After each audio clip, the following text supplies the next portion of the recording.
అయ్యే పని కాదు. డెఫినెట్గా కూల్చడం అంటూ జరిగితే దాని ప్రభావం, దాని నేపథ్యాన్ని బట్టి బీజేపీకి మాత్రమే సాధ్యం.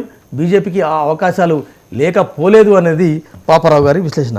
సార్, మరి ఒక ముఖ్యమైన వార్త మనం ఇవాళ డిస్కస్ చేయాల్సిన అవసరం ఉంది. మల్లన్న సాగర్ భూకంప జోన్లో కట్టారు అని ఒక పేపర్లో హైలైట్ అయింది. నిజంగా ఇప్పటికే కాళేశ్వరం మీద అనేక ఆరోపణలు వస్తున్నాయి. కాళేశ్వరం మీద పిడుగు లాంటి వార్తలు మొన్న మేడిగడ్డ ఒకటి, అన్నారం ఒకటి, సుందిల రకరకాల వార్తలు వస్తున్న నేపథ్యంలో ఈ భూకంప జోన్లో కట్టారు అన్న వార్త అది కూడా ఒక మైనస్ కదా. ఇది కాగ్ నివేదికలో ముసాయిదా, మల్లన్న సాగర్ ముసాయిదా మీద కాగ్ చేసిన వ్యాఖ్యానం. అది 3 నిట్ట నిలువు చీలికలు ఉన్న తోట కట్టారనేది కాగ్ నివేదిక. అయితే దానిలో ఏంటంటే ఆ ప్రాంతానికి సంబంధించి నేషనల్ జియోగ్రఫికల్ రీసెర్చ్ ఇన్స్టిట్యూట్ తాలూకు అక్కడ స్టడీ ఇంకా పూర్తిగా అది భూకంప జోన్ ఎంతవరకు ఏంటి దాని గురించిన స్టడీ లేదని, కానీ కాగ్ అదే దాన్నే 3 నిట్ట నిలువు చీలికలు ఉన్నాయని పాయింట్అవుట్ చేసింది. కానీ అక్కడ పక్కా స్టడీ ఇంకా లేదు. నేషనల్ జియోగ్రఫిక్ రీసెర్చ్ ఇన్స్టిట్యూట్ దాన్ని చేస్తుంది రీసెర్చ్. అండర్ గ్రౌండ్ దీనిలో రాక్స్ ఏమున్నాయి, వాటిల్లో ఏది కదిలే అవకాశం ఉంది, ఇట్లాంటి స్టడీ చేస్తుంది. కానీ అలాంటి స్టడీ పక్కాగా లేదు మల్లన్న సాగర్ ప్రాంతంలో, పక్కా స్టడీ లేదని అది. అయితే ఏంటంటే పక్కా స్టడీ లేనిదని ఎవరు చెప్పింది, దానిలో సెంట్రల్ డిజైన్స్ ఆర్గనైజేషన్ పక్కా స్టడీ లేదనే దాని మీద అత్యవసరంగా అనుమతులు ఇస్తున్నాం. దాని మీద స్టడీ లేదు కాబట్టి అత్యవసరంగా దాని మీద ఏమైనా ఉంటే మేము ఏ రకంగా ఉండేది అనేది. కాబట్టి దీనిలో చాలా కాంప్లెక్స్ ఇష్యూస్ ఉన్నాయి. ఇది ఒక రకంగా ఇప్పటికిప్పుడు మనం అంటే నిట్ట నిలువు చీలికలు ఉంటే అది ప్రమాదకరమే. కానీ తెలంగాణకు సంబంధించినంత ఒకటి ఏంటంటే నేలగెట్టి సరే అవన్నీ ఏది పక్కన పెట్టినా అది మంచిది కాదు. అది కనుక నిజమయ్యేటట్లయితే మల్లన్న సాగర్ విషయంలో అది కొంచెం అబ్జెక్షనబుల్గానే ఉంటుంది. ఎందుకంటే దాని మీద మేడిగడ్డ క్రాక్స్ వచ్చాయి కదా సార్, మేడిగడ్డ క్రాక్స్ వచ్చాయి. ఎందుకంటే భూకంప జోన్లో ఉన్న దానిలో అది కూడా 3 నిట్ట నిలువు భారీ చీలికలు అంటే నేలలో ఇట్లా నిట్ట నిలువు చీలికలు ఉంటే ఎప్పుడైనా కదిలే.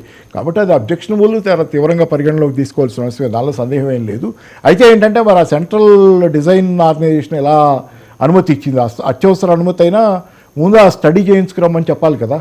National geographical research institute study report లేదు, అది సరిగ్గా స్టడీ చేయాల, దాని గురించి అండర్ గ్రౌండ్ ఏరియా గురించి తెలియదు. ఆ స్టడీ రిపోర్ట్ తెమ్మని చెప్పాలి కదా. అత్యవసర అనుమతి అంటే మరి అత్యవసర అనుమతి ఎలా ఇచ్చారనేది చాలా ప్రశ్నలు ఉన్నాయి. కాబట్టి ఈ ప్రశ్నలకైతే ఖచ్చితంగా, ఎందుకంటే అది లక్షలాది మంది జనాలతో కూడుకున్న విషయం. అదేమైనా ప్రాజెక్టులకు ఏమైనా అయ్యేటట్లయితే కనుక ఎంతోమంది జనాలు ఎఫెక్ట్ అవుతారు, ఎంతోమంది జనాల జీవితాలు మొత్తం అంటే మహాప్రవాహమే కదా అది. డెల్యూజ్ అంట మామూలుగా అయితే జల సమాధి లాంటిది అయ్యే ప్రమాదం ఉంది కాబట్టి డెల్యూజ్ అంట. అది ఒక మల్లన్న సాగర్కి పరిమితం కాకుండా మీరు మేడిగడ్డ నుంచి చూడండి, స్టార్టింగ్ నుంచి దిండింగ్ సూర్యాపేట వరకు ఇది ఒక లైన్గా వస్తుంది కదా. కాళేశ్వరం ప్రాజెక్ట్ అంటే 1, 2, 3 నిజంగా ఓవరాల్ కాళేశ్వరం ప్రాజెక్టుకే ఒక పెను ప్రమాదం అనేది ఆ వార్త సారాంశం. అట్లా కాకూడదని ఆశిద్దాం. ఎందుకంటే ఒకటి మీకు అక్కడ మేడిగడ్డ దగ్గర క్రాకులు, పిల్లర్స్ ఇది అవటం, తర్వాత ఇప్పుడు ఇది ఒకటి లోపల 3 నిట్ట నిలువు చీలికలని. అవును, చూద్దాం. అంటే ఇంకా రావాల్సింది ఇప్పుడు మరి ఇప్పుడు వెళ్తే బాలు national geographic institute research institute కోర్టులోకి వెళ్ళాలా, వెళ్ళి వాళ్ళు ఏమైనా వచ్చి ప్రత్యేకంగా దాన్ని ఇంతవరకు స్టడీ లేదని చెప్తున్నారు. కాబట్టి అది అండర్ గ్రౌండ్లో ఏముంది ఎట్లా ఉంది అనేది ఆ ఏరియాలో మాకు సరైన అధ్యయనం లేదని వాళ్ళు అన్నారో లేకపోతే వీళ్ళు రిపోర్ట్ చేశారో. కానీ అదేమైనా ఉంటే అది బయటకు వస్తే అప్పుడు, ఎందుకంటే నేషనల్ జియోగ్రఫికల్ రీసెర్చ్ ఇన్స్టిట్యూట్ అనేది ఏదైతే అండర్ గ్రౌండ్ విషయాల్ని, ఏదైతే ఆ ప్లేట్లు ఉంటాయి, భూమి అడుగును ఉండే ప్లేట్లు అవి కదిలినప్పుడే కదా భూకంపాలు వచ్చేది, వాటికి సంబంధించి స్టడీ చేసే సంస్థ తాలూకు రిపోర్ట్ ఇక్కడ ఇంపార్టెంట్. బహుశా కాగది తీసుకోకుండా చెప్పుండదు, కాగదాన్ని పరిగణలోకి తీసుకుని ఉంటుంది. కానీ హెచ్చరిక మాత్రమే, అది ప్రమాదం ఉందా లేదా అనేది మళ్ళీ దీని నుంచి హెచ్చరిక, తీవ్రమైన హెచ్చరిక, అది పరిగణలోకి తీసుకోవాల్సిన హెచ్చరిక. కాకపోతే ఏంటంటే నేషనల్ జియోగ్రఫిక్ రీసెర్చ్ ఇన్స్టిట్యూట్ అనేది మళ్ళీ ఇప్పుడు ఏదైనా దానికి సంబంధించి అంటే నిజంగా కూడా ఇది కొద్దిగా గుదిబడ్డ లాంటి వార్తే. ఎందుకంటే కాళేశ్వరం మీద పెద్ద ఎత్తున అంటే మీకు ఒకటి జరిగింది, ఓవరాల్గానే కొంత హడావిడిగా చేసిన పని, అంత హడావిడి ఉండకూడదు. దానికి హడావిడైతే ఇప్పటికీ కాళేశ్వరం మాది ఐకాన్ ప్రాజెక్ట్ అని బీఆర్ఎస్ చెప్పుకుంటుంది, దానిలో ఎలాంటి డౌట్ లేదు.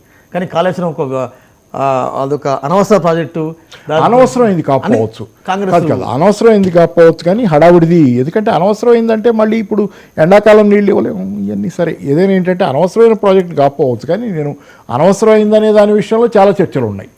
నీళ్ళు ఇచ్చాము అనేది ఇవ్వలేదు. నిన్న కూడా ఎవరో అంటున్నారు వానలు పడితే కోదండరామ్ గారు కోదండరామ్ ఏమంటున్నారు, మరి ఇట్లా ఒక క్వశ్చన్ వేశారు, కాలర్ క్వశ్చన్ వేసింది ఏంటంటే, మరి మీరు అసలు కాళేశ్వరం ఏం కాలేదు, ఏం లేదు, దానిలో నీళ్లు లేవు, పాడు లేవు అంటున్నారు కదా, మరి 3 కోట్ల టన్నుల ధాన్యాలు ఎలా పండినాయి, మరి తెలంగాణలో ఎక్కడి నుంచి వస్తున్నాయి, వాళ్ళ పడితే పండి అని చెబుతున్నాడు ఆయన. మరి అంత విచిత్రంగా ఉండదేమో, మరి 10 ఏళ్ల పాటు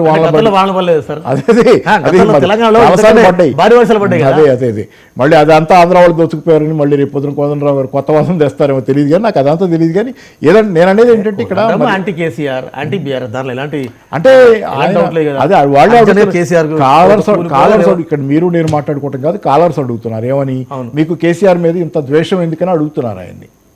అది ఆయనే జవాబు చెప్పాలి, మనకు తెలియదు కానీ ఆయన ఏం జవాబు చెప్పుకున్నారు. రేపు పొద్దున ఇట్లాంటి ప్రశ్నలే వస్తాయి. సరే ఏదేమైనా నేను ఏంటంటే ఈ ప్రాజెక్టులు ఇలా ఉండేదాని మీద విషయంలో